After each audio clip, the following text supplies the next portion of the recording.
Good morning students, कैसे हैं बेटा आप सब। आज हम जो पाठ शुरू करने जा रहे हैं वो है हमारा पाठ्य पुस्तक क्षितिज का पाठ 1 दो बैलों की कथा। और इसके लेखक जो हैं वो हैं प्रेमचंद जी। प्रेमचंद अपने आप में ही एक बहुत ही प्रसिद्ध नाम है, ये किसी परिचय के मोहताज नहीं है। प्रेमचंद जी को उपन्यास सम्राट, कहानीकार, लेखक, युग प्रवर्तक और भी न जाने किन किन नामों से पुकारा जाता है। तो जैसा कि हम सब जानते ही हैं, जो ये पाठ है हमारा दो बैलों की कथा, इसमें प्रेमचंद जी ने मानव और पशु जगत के आपसी भावनात्मक संबंधों के बारे में बताया है कि मतलब पशु जो हैं वो भी अगर हम उनसे प्रेम करते हैं, उनका ध्यान रखते हैं, तो वो भी हमारे प्रति अपनी पूरी वफादारी निभाते हैं। एक चीज तो ये है जो हमें इसमें पता चलती है। दूसरा, ये कहानी जो है वो आजादी आंदोलन से भी जुड़ी हुई है। तो इसमें जो दो बैल हैं, हीरा और मोती, वो परोक्ष रूप से, मतलब प्रत्यक्ष रूप से नहीं, परोक्ष रूप से हमारे सामने ये स्पष्ट करते हैं कि आजादी जो है वो आसानी से नहीं मिलती है, इसके लिए काफी संघर्ष करना पड़ता है। तो दोनों बैल जो हैं, हीरा और मोती, अपने मालिक जूरी के पास आने के लिए किन किन कठिनाइयों का सामना करते हैं, किन किन तकलीफों से उन्हें गुजरना पड़ता है, इसमें इस कहानी में वर्णन किया गया है। तो आप ध्यान से इसको सुनेंगे तो आपको पता चल जाएगा कि किस तरह से ये कहानी जो है वो हमें आजादी आंदोलन के बारे में भी बताती है। ठीक है, तो पाठ जो है ये काफी बड़ा है, तो इसका 2 भागों में हम अध्ययन करेंगे। इसके 5 पार्ट है। तो आज जो हम करेंगे वो फर्स्ट और सेकंड करेंगे। जो नेक्स्ट वीडियो में डालूंगी उसमें 3rd, 4th और 5th पार्ट जो है वो हम करेंगे। तो जो इसकी समरी है यानी कि सारांश, वो आप 2 वीडियो में देख पाएंगे। ठीक है, तो आइए बेटा जी अब अपना जो पाठ है वो शुरू करते हैं। ठीक है,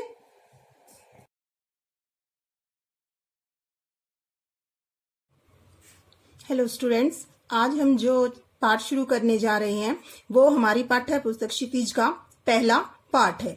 तो पाठ का नाम है बेटा जी दो बैलों की कथा, और इसके लेखक जो हैं वो हैं प्रेमचंद जी। तो जैसे कि अभी तक हम करते आए हैं, सबसे पहले हम थोड़ा सा लेखक और पाठ के बारे में जानेंगे। ठीक है, तो प्रेमचंद जी जो हैं वो किसी पहचान के मोहताज नहीं है। प्रेमचंद जी उपन्यास सम्राट, कहानीकार, युग प्रवर्तक और भी अनेक न जाने किन किन नामों से जाने जाते हैं। ठीक है, प्रेमचंद जी का जो साहित्य है वो खास तौर से किसान वर्ग व मध्यम वर्गीय किसान परिवारों से संबंधित है। उन्हीं को आधार बनाकर उन्होंने अपनी ज्यादातर कहानियां और उपन्यास लिखे हैं। मतलब कि जो किसानों को समस्याओं का सामना करना पड़ा आजादी आंदोलन के समय में, कि उस समय किसानों की स्थिति कैसी थी, उनके साथ कैसा व्यवहार किया जाता था, ये सारी चीजें जो हैं वो हमें प्रेमचंद जी की कहानी और उपन्यासों से पता चलती हैं। ठीक है, अब थोड़ा सा पाठ के बारे में। ये जो पाठ है दो बैलों की कथा, इसमें प्रेमचंद जी ने, जैसा कि मैंने अभी आपको बताया, कृषक समाज यानी कि किसानों से संबंधित और पशुओं के, किसान और पशु के आपस में जो भावनात्मक संबंध हैं उनके बारे में हमें इस पाठ में बताया है। इस कहानी में उन्होंने हमें बताया है कि स्वतंत्रता यानी कि आजादी जो है वो आसानी से नहीं मिलती है, उसके लिए काफी संघर्ष करना पड़ता है, जो कि हमें इस कहानी के माध्यम से पता चलेगा जैसे जैसे हम आगे इसका अध्ययन करेंगे। ठीक है, और साथ ही साथ इसमें प्रेमचंद जी ने पंचतंत्र व हितोपदेश, मतलब उपदेश जैसे दिया है कि इसमें 2-3 चीजें ऐसी आएंगी जिससे हमें पता चलेगा कि पंचतंत्र यानी कि वो हमें कुछ सिखाना चाहते हैं, कुछ ऐसी बातें भी बताना चाहते हैं। नीति विषयक मूल्य जैसे मोरल वैल्यूज बोलते हैं, इस तरह की चीजें जो हैं वो भी हमें इस पाठ को पढ़ने से पता चलेंगी। तो ये पाठ जो है वो थोड़ा सा लंबा है, तो आप इसको ध्यान से सुनिएगा। इसको लेखक ने स्वयं 5 भागों में बांटा है। ठीक है, तो काफी बड़ा पाठ है ये। तो आज हम इस वीडियो में दो भागों के बारे में चर्चा करेंगे, भाग 1 और भाग 2। तो सबसे पहले भाग 1 के बारे में अब हम चर्चा करते हैं। ठीक है, तो सुनिए ध्यान से। सबसे पहले, जैसे मैंने इसमें पहले की तरह अब भी पॉइंट्स बनाए हैं कुछ, जिससे हमें स्पष्ट हो जाएगा कि हम क्या क्या इस पाठ में पढ़ेंगे। तो सबसे पहले आजादी के संघर्ष की कहानी किसकी? हीरा और मोती नामक 2 बैलों की, कि हीरा और मोती अपनी आजादी को प्राप्त करने के लिए कितना संघर्ष करते हैं वो हमें इस कहानी से पता चलेगा। दूसरा, बैलों की कहानी शुरू करने से पहले प्रेमचंद जी ने गधे के बारे में थोड़ा सा हमें बताया है। ठीक है, गधे को हम वैसे देखा जाए तो ये मानते हैं कि गधा बहुत ही सहनशील व सीधा साधा जानवर है। ठीक है, और इसकी तुलना जो है वो ऋषि मुनियों से की गई है। ठीक है, इसका कारण क्या है? जिस प्रकार से ऋषि मुनियों में दुख, सुख, हानि, लाभ, मोह, प्रेम, घृणा, द्वेष, ईर्ष्या, ठीक है, भोग विलास की वस्तुएं, इन सब से मतलब सांसारिक वस्तुओं से में उनका मोह नहीं होता है, उसी प्रकार से गधे का जीवन भी ऐसा ही होता है। मतलब कि उसके सामने कैसा ही सूखा चारा डाल दो, ठीक है, या ना डालो, या किसी भी तरह का उसके साथ व्यवहार करो, वो हर परिस्थिति में मतलब सुख, दुख, हानि, लाभ, बारिश, गर्मी, सर्दी, सभी परिस्थितियों में एक जैसा रहता है। इसीलिए गधे की तुलना जो है वो किससे की गई है? ऋषि मुनियों से की गई है, कि जितनी सहनशीलता हमें ऋषि मुनियों में दिखाई देती है या हम उनके बारे में जानते हैं, उतनी ही हमें गधे में भी मिलती है। सीधेपन और सहनशीलता के कारण भारतीयों की दुर्दशा अफ्रीका और अमेरिका में। अब दूसरी चीज जो प्रेमचंद जी हमें बताना चाहते हैं वो क्या है? कि अफ्रीका और अमेरिका में जो भारतीय रहते हैं उनके साथ, ठीक है, अफ्रीका और अमेरिका वासियों द्वारा बहुत ही बुरा व्यवहार किया जाता है। क्यों? क्योंकि वो सीधे साधे व्यक्ति हैं, सहनशील व्यक्ति हैं, कोई बुरी आदत उनमें नहीं है, बुरे समय के लिए 2 पैसे अपना जोड़ कर रखना चाहते हैं, और इसीलिए उनकी जो बुरी हालत है वो अफ्रीका और अमेरिका में देखने को मिलती है। कोई ऐब नहीं है किसी तरह का, दारू शराब वो नहीं पीते हैं, किसी तरह का नशा भी नहीं करते, फिर भी इन लोगों के द्वारा उनका सम्मान नहीं किया जाता। ये बात जो है वो भी हमें लेखक ने इस पाठ में स्पष्ट की है।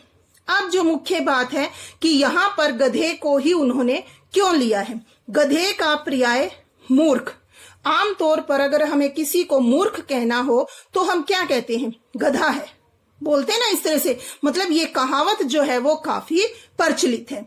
तो गधे का पर्याय मूर्ख, मतलब जो व्यक्ति सीधा होता है, सहनशील होता है, किसी बात का पलटकर जवाब नहीं देता है, ठीक है, चुप रह जाता है, तो उसे सब क्या कहते हैं? मूर्ख है। इसे तो कुछ पता ही नहीं है, इसे बोलना नहीं आता, इसे कुछ समझ नहीं आता, ठीक है, ये तो गधा है, इस तरह से जैसे बोलते हैं, जबकि उन्हें नहीं पता कि ये शब्द जो है वो इसका पर्याय वास्तव में नहीं है। क्यों? क्योंकि गधा जो है वो बहुत ही ज्यादा सहनशील और सीधा जानवर है।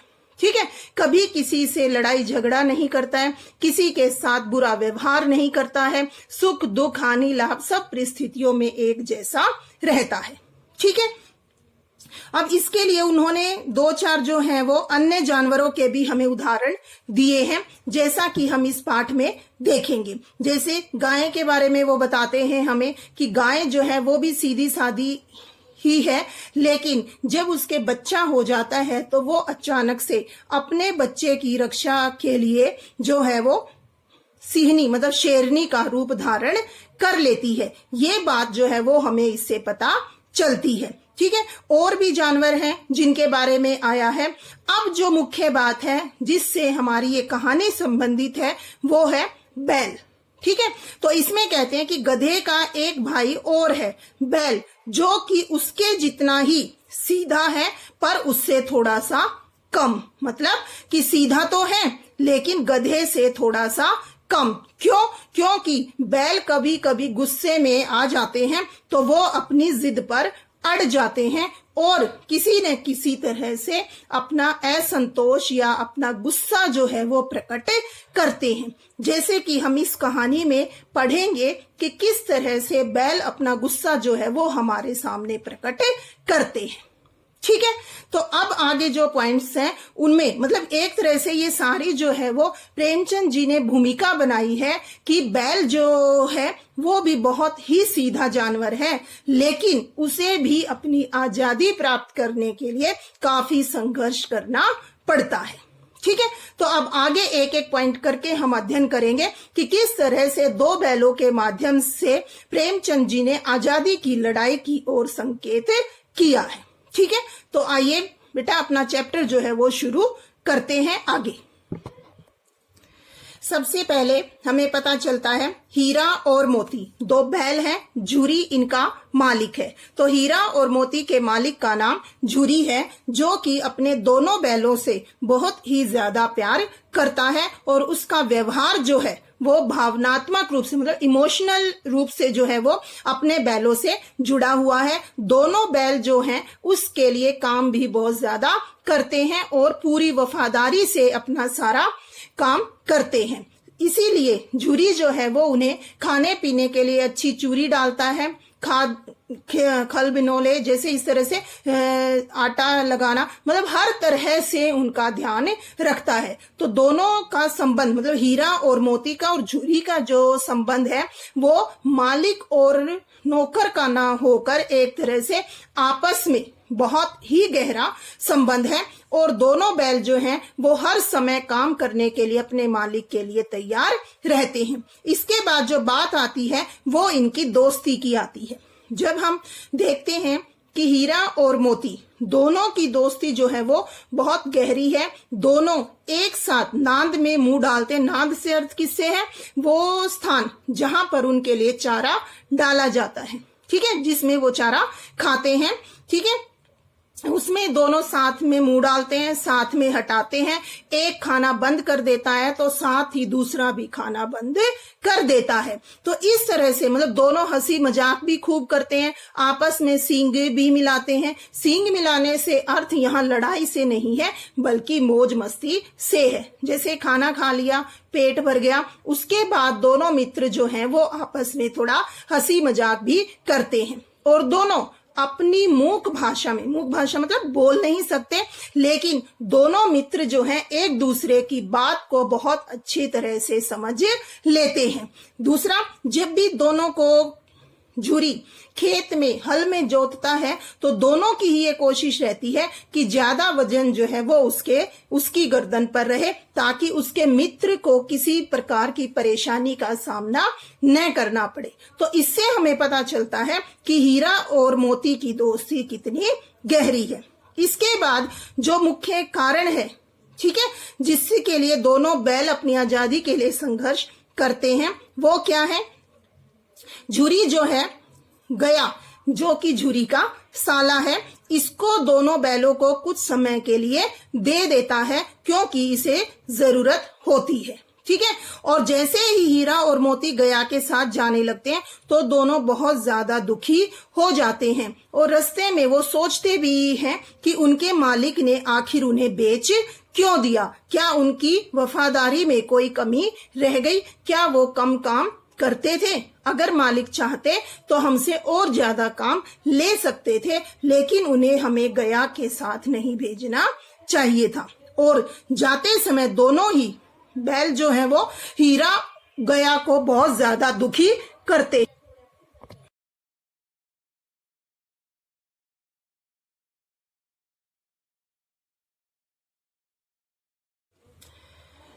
झूरी का खुश होना अपने बैलों को वापस आया हुआ देखकर, लेकिन उसकी पत्नी जो है वो बहुत ज्यादा गुस्सा होती है और कहती है कि दोनों ही बैल जो है वो कामचोर हैं और इसीलिए काम न करना पड़े तो वहां से भाग आए। इस पर झूरी कहता है कि अगर अच्छा खाने को चूरी खल इस तरह से नहीं देगा तो कोई भी बैल हो चाहे वो काम नहीं करेगा। और शायद गया ने भी हीरा और मोती के साथ ऐसा ही किया है, इसीलिए ये वापस भाग कर आ गए, नहीं तो ये बैल ऐसा क्यों करते। तो इस तरह से दोनों की जो है वो आपस में बहस होती है और जो झुरी है वो नौकर को कहता है कि अच्छे से इनको खल चूरी वगैरह डाल दो, लेकिन उसकी पत्नी मना करती है कि इनको कुछ भी खाना देने की जरूरत नहीं है। इस पर नौकर कहता है कि मालिक, अगर मैं मालकिन का कहा नहीं मानूंगा तो वो मुझ पर गुस्सा होंगी। लेकिन झुरी जो है वो उनसे प्यार करता है और उनके पास आ जाता है। तो इस तरह से हमारा भाग 1 जो है वो यहाँ पर खत्म होता है।